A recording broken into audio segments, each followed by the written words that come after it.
الملک نے ہمیں اجتماعی طور پر اپنی یاد کی توفیق اور یہ موقع عطا فرمایا۔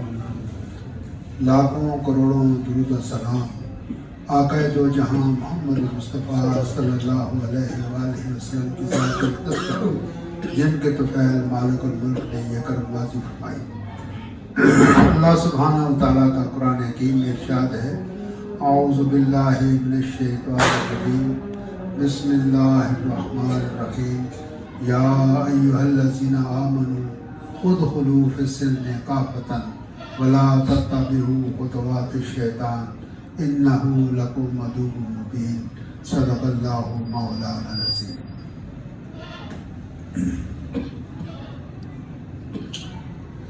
اللہ سبحانہ و تعالیٰ اس آیت مبارکہ میں یہ فرماتے ہیں کہ اے لوگوں جو ایمان لائے ہو، اسلام کے اندر مکمل طور پر داخل کرو اور شیطان کی پیروی مت کرو، کیونکہ یہ تمہارا ایک کھلا دشمن ہے۔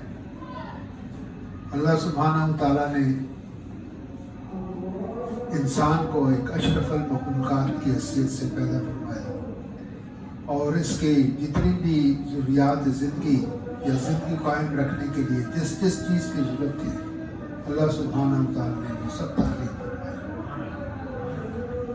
پینے کے لیے پانی، سانس لینے کے لیے ہوا، چلنے پھرنے کی توفیق اور طاقت، پاؤں دیے، ہاتھ دیے، دیکھنے کے لیے آنکھیں دی، سننے کے لیے کان دیے، سوچنے کے لیے دماغ دیا۔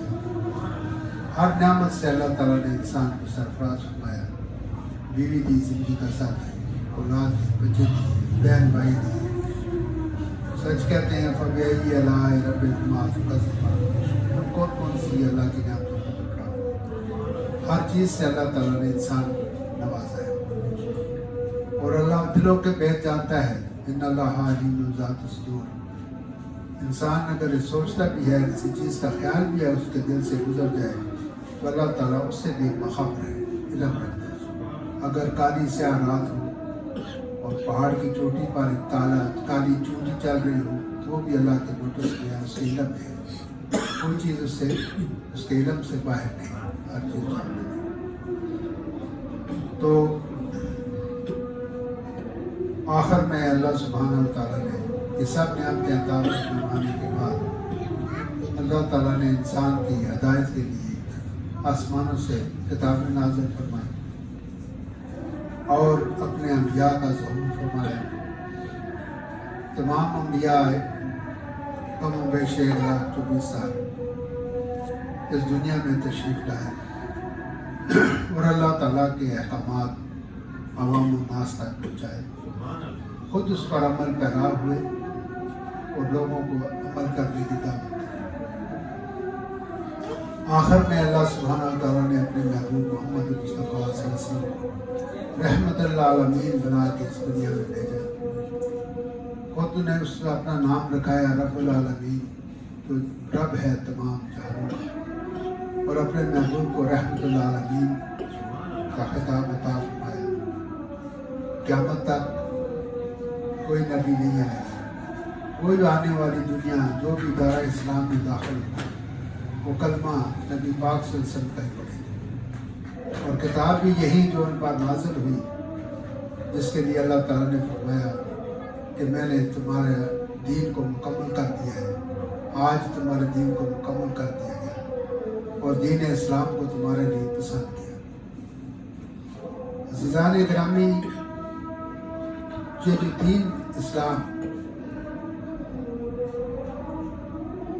عام لوگوں کے لیے، جو ہم عام لوگ ہیں، سطحی ذہن رکھنے والے، سطحی سوچ رکھنے والے، ان کے لیے یہ ایک آئین ہے، ایک قانون ہے، ایک راستہ ہے۔ دین کا معنی ہی راستہ ہوتا ہے۔ ایک راستہ بتا دیا گیا کہ آپ اس راستے پر چلیں، یہ راستہ جنت میں لے کے جاتا ہے، اور یہی راستہ اللہ کی محبت اور اس کے محبوب کو غلامی عطا فرماتا ہے۔ جن لوگوں نے بھی اللہ کے اور اللہ کے محبوب کی غلامی اختیار کی، ان کے درجات اللہ نے بہت بلند کر دیے، اور اس وقت جب تو ظہور ہوا دین کا تو عجیب و غریب وہاں کے حالات تھے. ہر طرف دہشت گردی تھی, چوریاں تھیں, ڈکیتیاں تھیں, رازنی تھی, سود کا نظام عام تھا. کوئی ایسی برائی نہیں تھی جو اس جزیرہ نما عرب میں نہ ہوتی.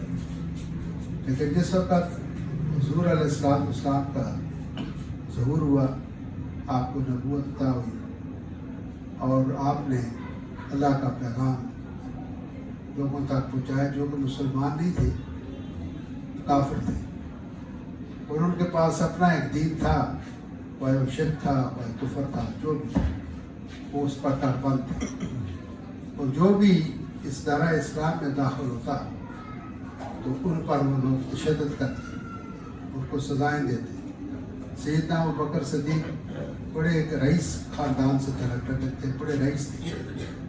تو جب وہ دائرہ اسلام میں داخل ہوئے, لوگوں کو, ان کے خاندان کے لوگوں کو پتہ چلا, انہوں نے آپ کو اتنا بے تحاشا مارا کہ آپ کا چہرہ مبارک سوج گیا اور آپ بے ہوش ہو. اور جب ان کو اٹھا کے گھر لے گئے تو ان کی محبت کا یہ عالم تھا حضور پاک سے. جب ہوش میں آئے تو پوچھا کہ حضور کیسی ہیں آپ؟ ابوبکر سیدنا ابوبکر صدیق نے آقا علیہ السلام کا پوچھا کہ کیسی, اپنی پرواہ نہیں کی, مجھے کتنی چوٹیں لگی ہیں, کتنا میرے ساتھ کیا ہے. سیدنا بلال ان کو تپتی ریت پر لٹاتے, سینے پر بھاری پتھر رکھتے, طرح طرح کی اذیتیں دیتے. جو بھی آدمی دائرہ اسلام میں داخل ہوتا اس کو اذیتیں اور تکلیفیں پہنچاتے. شاہ ابی طالب میں 3 سال تقریباً وہ ان کو قید رہے. سارے مسلمان جو بھی مکے میں ایمان لائے تھے وہ قید رہے, اور کسی کا آنا جانا, وہاں سے باہر نکلنا, اور کسی کا بھی اندر داخل یہ کوئی داخل ہو نہیں سکتا. ان کا خیال تھا کہ یہ بھوک پیاس سے تڑپ کر مر جائے. تو انہوں نے بچے بھی چھوٹے چھوٹے, وہ بھی بھوک سے بلکتے تھے. تو یہ جو چپلی ہوتی ہے, شوز پاؤں میں پہننے کی, اس زمانے میں ٹاکی کے اس کے بناتے تھے. تو وہ ابال کے وہ بچوں کو اس کا پانی پلاتے ہیں, اس کو گھال کے لیدر ان کو پلاتے. تو ایک سید ام المومنین خدیجہ کبریٰ کے عزیز تھے رشتہ, وہ جاتے تھے رات کی تاریکی میں پہاڑ پر چڑھ کے کچھ طرف اتر کے تو کچھ کھانے پینے کا سامان لاتے تھے. اتنا انہوں نے پریشان کیا ان لوگوں نے, کفار مکہ نے, کہ آپ لوگ جلد پر مجبور. ان لوگوں نے اسلام کے لیے, ہم نے تو کچھ کیا ہی نہیں, ہم نے تو برہم بنائی, ہر چیز مل گئی, ہم تو پیدا ہی مسلمانوں کے گھر میں تھے. تو اصل میں تو وہ لوگ تھے جنہوں نے ہر قسم کی قربانی دی اس دین اسلام کے نفاذ کے لیے. جنگیں لڑی, شہید ہوئے, زخمی ہوئے, در بدر ہوئے, سوتے تکلیفیں اٹھائیں, جیلیں کاٹی. شاہ ابی طالب کیا تھا, جیلی تھی, جیلیں کاٹی. جہاں تک کہ اس دین کی خاطر انہوں نے اپنے ماں باپ دادا چھوڑے, وہ علاقہ چھوڑا, گھر بار چھوڑے, بستے بساتے گھر, بس لگی لگائی دکانیں, ہر چیز چھوڑ چھاڑ دی. آقا دو جہاں صلی اللہ علیہ وسلم کے ہمراہ مدینے میں تشریف لے گئے, مدینے ہجرت کی. تو انہوں نے بڑی قربانیاں دی, اللہ تعالیٰ نے ان کے درجات کو بلند فرمایا. آج کل جمعہ ہے, جب آپ پڑھیں گے تو تمام جو عشرۃ المبشرین ان کے نام آئیں گے, خلفائے راشدین کے نام آئیں گے, اہل بیت کے نام, اہل بیت اطہار کے نام آئیں گے. اور ان کے جب تک وہ پڑھے نہ, ان کے نام نہ لیں تو جمعہ کا خطبہ ہی نہیں ہوتا. تو عزیزان گرامی, قیامت تک یہی کلام قرآن پاک رہے گا اس دنیا میں. اور جو بھی آئے گا نیا, کوئی آ تو ہمارے پاس 100 سال بعد آیا, 1000 سال بعد آیا, 10,000 سال بعد آیا, کتاب اللہ کی دی ہے. اور یہ ایک راستہ ہے جس کے اوپر آپ عمل کرا. ایسی کوئی چیز نہیں اس دنیا کے اندر یہ ہماری زندگی سے تعلق رکھنے والی کوئی بات نہیں.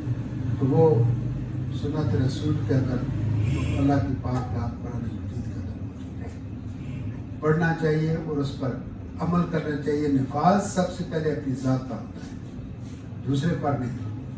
جو آپ کی تعلیمات حاصل کی ہیں ان کا نفاذ آپ نے خود اپنے آپ پر کرنا ہے. یہ نہیں کہ دوسروں کو دعوت دیں کہ آپ اس پر عمل کراؤ، نہیں، جو کچھ آپ کے سمجھ میں آیا ہے، جو کچھ آپ کے علم میں آیا ہے، آپ اس پر خود عمل کراؤ. تو جب ہر ایک آدمی اپنی اپنی جگہ پر اس پر عمل کراؤ گا تو پھر تو یہ دین پنپے گا، دین پھیلے گا، تو معاشرے میں خوشحالی آئے گی، امن ہوگا، سکون ہوگا. اپنے آپ پر لا، دوسرا کیا کرتا ہے وہ جانے، اس کا کام جانے.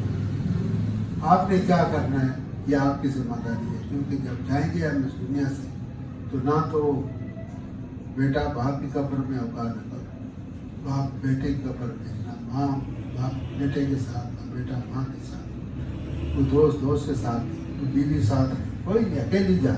ہزاروں من مٹی کے نیچے انسان ہوگا. تو جو کچھ اس دنیا میں اس نے کیا ہے اس کے لیے وہ اپنے اعمال کا جواب خود ہے. تو اللہ نے بھی ایک دن مقرر کر دیا ہے، مالک یوم الدین. اس دن سب سب باتیں سامنے آ جائیں گی. تو اپنی خواہشات کو اور اپنی جو دل میں تمنائیں ہیں ان کو بالائے طاق رکھ کر اس چیز کو اپنے دل سے لگائیں، سینے سے لگائیں جس کا اللہ نے آپ کو حکم کیا. جو اللہ آپ کو رزق دیتا ہے، کھانے کو دیتا ہے، پینے کو دیتا ہے، زندگی اس نے دی ہے، دیکھنے کی ہے. پہلے بھی بیان کر جاؤں کہ جتنی انعامات اس نے دیے ہیں اس نے اللہ نے دیے.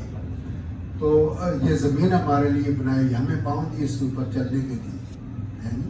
تو ہمیں اس اللہ کی بات کو جس کے سامنے ہمیں جانا ہے، جس نے ہمیں پیدا کیا، وہی ہمیں مارے گا، وہی موت ہے. تو کچھ پتہ نہیں آگاہ اپنی موت سے کوئی بشر نہیں. سامان 100 برس کا ہے، فرق بچہ معصوم بھی چلا جاتا ہے، جوان بھی چلا جاتا ہے، بوڑھا بھی چلا جاتا ہے. ماں کے پیٹ کے اندر بھی موت آ جاتی ہے. کئی دفعہ بچہ مرا ہوا پیدا ہوتا ہے. اس کا کوئی اللہ ہی جانتا ہے کس وقت امر ربی آ جائے. اس لیے میں نے جو صورت آیت پڑھی ہے، آپ ترجمہ اس کا بتایا تھا، اسلام کے اندر مکمل طور پر تعاون اور اس کے جو احکامات ہیں ان کو انسان پر لاگو کریں اور ان پر عمل پیراؤں تاکہ اس دنیا میں بھی اطلاع پائیں، نجات پائیں، آخرت میں بھی اللہ پاک اللہ جنتوں کا مالک بنائے. اب دعا کرتے ہیں کہ سبحانہ تعالیٰ آپ سب کا آنا اس میں عقل مبارک فرمائے. جو آپ نے جہاں شکر اس کا ادا کی ہے اس کو بھی آمین. الحمدللہ رب العالمین والصلاۃ والسلام علی رسول